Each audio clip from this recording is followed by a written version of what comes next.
Hey, hi you guys, and welcome to Through Evangelist Eyes. And I hope you're seeing what I'm seeing. People who need Jesus.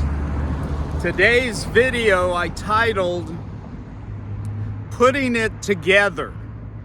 And we're in the last chapter of Exodus, in chapter 40. And the reason I titled it this is in verse 17.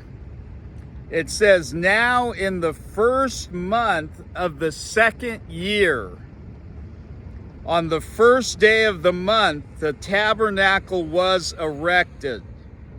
And Moses erected the tabernacle and laid its sockets and set up its boards and inserted its bars," and he goes on and on. He has assembled the whole thing.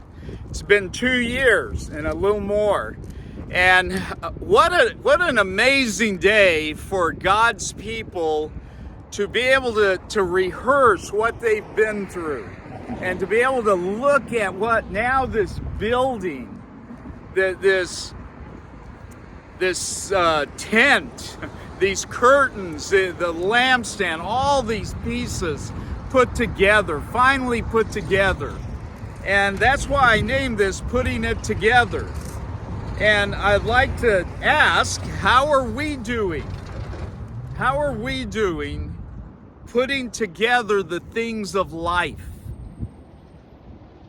Are you still in a tailspin in this life that you've only been a part of for how long? 20, 30, 40, 50, 60, 70, 80 years? Just a fraction, just like that. So if we're not getting it, I totally understand that. If we haven't put all the pieces together, I totally understand that. And God, I'm sure, understands it. Fallen man has got a lot to learn and a lot to change and a lot to repent of. But we ought to be putting together the pieces we know. And God used, I love this, God used common people, everyday people, his people that he brought out of Egypt, to assemble what would represent his presence among the people.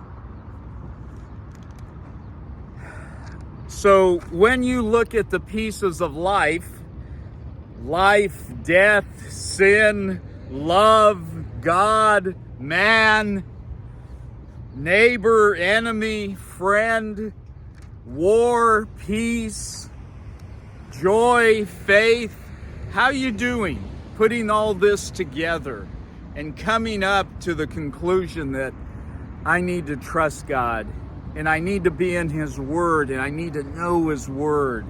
If I'm going to be any good to friend or neighbor or family, I need to be in his word. I need to be in prayer. So let's go hold up one of the big pieces, one of the really big pieces that says Jesus died and rose again for you and me to be our substitute. Okay, here we go. God bless you.